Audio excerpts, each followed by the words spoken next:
explanation of this chapter. Now we start the exercise of this chapter, right? First we start the definition of this chapter. First is force. Force क्या होता है? पूरा chapter मैंने explain करा आपको. Force क्या होता है आपको पता है ना? जब हम किसी थिंग ऑब्जेक्ट को क्या करते हैं, पुश या पुल करते हैं, तो वो क्या होता है, फोर्स लगा रहे हैं ना. पुश कर रहे हैं या पुल कर रहे हैं, ठीक है. तो क्या कर रहे हैं, फोर्स लगा रहे हैं. उसको हम क्या बोलते हैं, फोर्स बोलते हैं.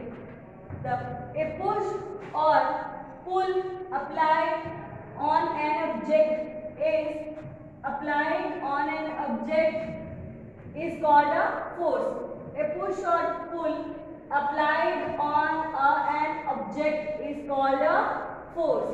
पुश, एक पुश और एक पुल अप्लाइड करते हैं किस पे, ऑन एन ऑब्जेक्ट, किसी ऑब्जेक्ट पे अप्लाई करना, उसको क्या बोलते हैं, फोर्स बोलते हैं. Clear. Now next is pressure. Pressure क्या होता है, मैंने आपको पूरा समझाया था कि प्रेशर में दो थिंग्स होती हैं.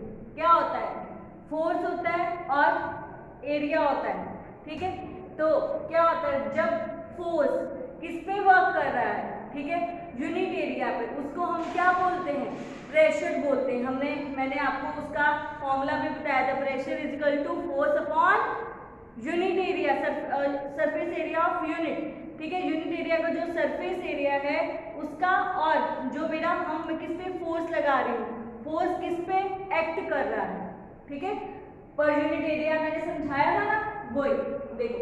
The force acting on a unit area of surface, जो सरफेस का, ठीक है, सरफेस का यूनिट एरिया, ठीक है, उसको हम क्या, जिसपे फोर्स वर्क कर रहा है, फोर्स एक्ट कर रहा है, उसको हम क्या बोलते हैं, प्रेशर बोलते हैं. मैंने समझाया था ना कि जब एरिया ज्यादा होता है तो प्रेशर कितना लगता है, एरिया कम होगा तो प्रेशर कितना लगेगा, एरिया ज्यादा हो तो प्रेशर कम लगता है, एरिया कम हो तो प्रेशर ज्यादा लगता है, ठीक है. तभी तो मैंने एक आपको नेल का एग्जांपल दिया था, ठीक है.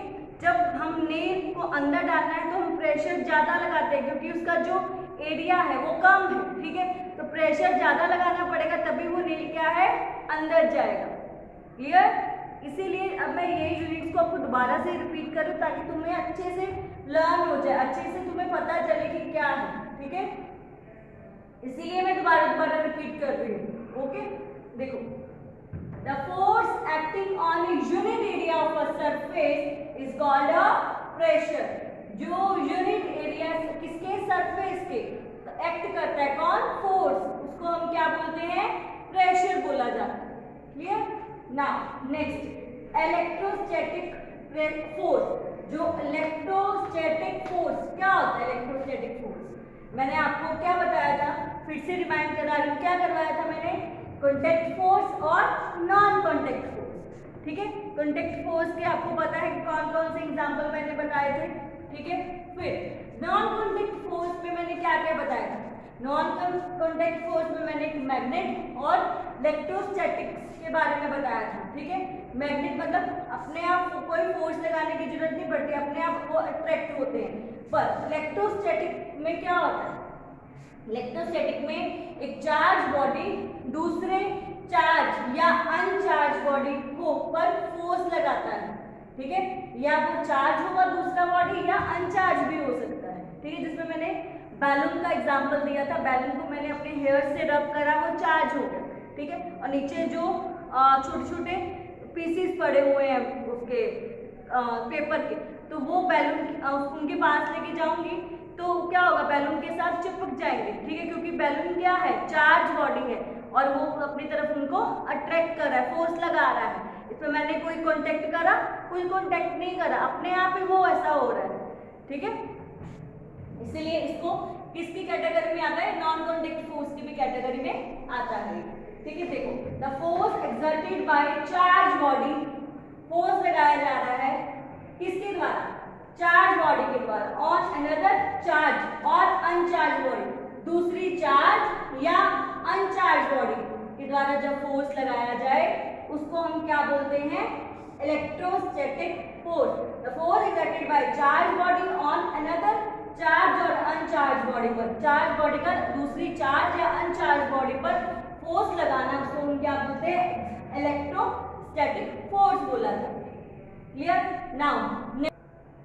नाउ एटमॉस्फेयर, आपको पता है कि एटमॉस्फेयर में क्या होता है, मैंने आपको कल ही समझाया था, लास्ट टॉपिक था जो मेरा। एटमॉस्फेयर में क्या होता है, एटमॉस्फेयर में क्या है, इन्वेलप है किसका, एयर का। ठीक है, आपको पता है कि एयर भी क्या करती है, प्रेशर एक्सर्ट करती है। ठीक है, air because air is a mixture of gases. ठीक है, तो एयर में भी गैसेस मिक्स होती हैं, तो एयर भी क्या करती है, प्रेशर एक्सर्ट करती है। जो भी हमारे एटमॉस्फेयर में हर जगह एयर प्रेजेंट है। ठीक है, तो वो क्या है, सब ऑब्जेक्ट्स पर, इवन हम पर भी क्या करते हैं, प्रेशर एक्सर्ट करते हैं, प्रेशर लगाती है। ठीक है, देखो पहले एटमॉस्फेयर के बारे में समझो। The envelope of air all around us, जो एयर का एनवेलप है हमारे आसपास है, आपको पता है the envelope of air all around us, हमारे आसपास एयर का एनवेलप है, इसको हम क्या बोलते हैं, इज नोन एज एटमॉस्फेयर, क्योंकि हमारे आसपास एयर का एक इन्वेलप इन्वॉल्व है, उसको हम क्या बोलते हैं, एटमॉस्फेयर बोला जाता है। Okay, now next atmospheric pressure. Atmospheric pressure किसको बोलते हैं, एटमॉस्फेयर तो तुम्हें समझ में आ गया, envelope of air is known as envelope of air होता है। ठीक है, इज नोन एज एटमॉस्फेयर। ठीक है, पर एटमॉस्फेरिक प्रेशर किसको बोलते हैं, जब जो एयर है, ठीक है, प्रेशर एक्सर्ट करती है ऑब्जेक्ट्स पर। ठीक है, तो उसको हम क्या बोलते हैं, एटमॉस्फेरिक प्रेशर बोलते हैं। जब जो भी हमारे आसपास जो ऑब्जेक्ट्स होते हैं उन पे कौन प्रेशर एक्सर्ट कर रहा है, एयर एक्सर्ट कर रही है, क्योंकि वो प्रेजेंट है, इसीलिए उसको हम क्या बोलते हैं, एटमॉस्फेरिक प्रेशर बोला जाता है। The pressure exerted by the envelope of air, जो एनवेलप है एयर का वो क्या कर रहा है, प्रेशर एक्सर्ट कर रहा है, प्रेशर लगा रहा है ऑल अराउंड अस, हमारे आसपास। ठीक है, हम पे भी और भी बहुत सारे ऑब्जेक्ट्स जो अवेलेबल हैं उन पे, तो उस पे क्या बोलते हैं, इट्स कॉल्ड एटमॉस्फेरिक प्रेशर, इसको हम क्या बोलते हैं, एटमॉस्फेरिक प्रेशर बोला जाता है। Clear. Next, force of friction. आपको पता है फोर्स ऑफ फ्रिक्शन क्या होता है, पता है फ्रिक्शन क्या होता है, जब फोर्स पे एक्ट करता है। ठीक है, मूविंग, जब भी कोई मूविंग ऑब्जेक्ट पर एक्ट कर रहा है, ठीक है, तो वो क्या करता है, जब मोशन हो रहा है, ठीक है, जब मोशन हो रहा है उसके ऑपोजिट डायरेक्शन में, ठीक है, ये नहीं जिस साइड मोशन हो रहा है उसके ऑपोजिट डायरेक्शन में कौन वर्क करता है, फ्रिक्शन वर्क करता है। कैसे, जैसे हम चलते हैं तो हमें रोकता है, क्यों कौन रोक रहा है, फ्रिक्शन से हम रुकते हैं, क्योंकि हम चल रहे हैं, मोशन हो रहा है, पर फ्रिक्शन क्या है, उसके ऑपोजिट साइड वर्क करता है, जिससे हमें वो रोकने की कोशिश करता है, रोकता है हमें फ्रिक्शन। ठीक है, ये और ये दो सरफेस के बीच में वर्क करता है। ठीक है, एक हमारे पैर का और एक फर्श का, दो सरफेस के बीच में वर्क करता है। ठीक है, यदि फ्रिक्शन कम हो जाता है, क्यों फ्रिक्शन कम हो जाता है, यदि सरफेस आपस में ना वर्क करे, दोनों सरफेस आपस में अच्छे से वर्क ना करे, ठीक है, तो फ्रिक्शन कम हो जाता है, जिससे हम फिसल भी, स्लिप भी हो सकते हैं। जैसे हमारे बनाना का छिलका होता है पड़ा हुआ नीचे, ठीक है, उस पर हमारा पैर आ जाए तो फ्रिक्शन क्या है, कम हो जाएगा, इसके कारण हम क्या है, फिसल जाते हैं। ठीक है, तो अब वही फ्रिक्शन क्या है, मोशन के ऑपोजिट साइड क्या है, वर्क करता है। क्लियर। देखो, force of friction to the force which acts on moving पर एक्ट करता है। ठीक है, जो ऑब्जेक्ट्स मूव कर रहे हैं उन पे एक्ट कर रहा है in opposite direction to the motion of the object. जो मोशन वर्क, जिस साइड मोशन वर्क कर रहा है उसके ऑपोजिट डायरेक्शन में वो काम करता है। ये नहीं है कि मोशन के साथ साथ वर्क कर रहा है, नहीं, उसको उसके ऑपोजिट डायरेक्शन में वर्क करता है। जैसे मैंने आपको बताया कि वो उसको रोकता है। ठीक है, उसको हम क्या बोलते हैं, is called force of friction बोलते हैं। क्लियर, ये हमारी डेफिनेशन थी।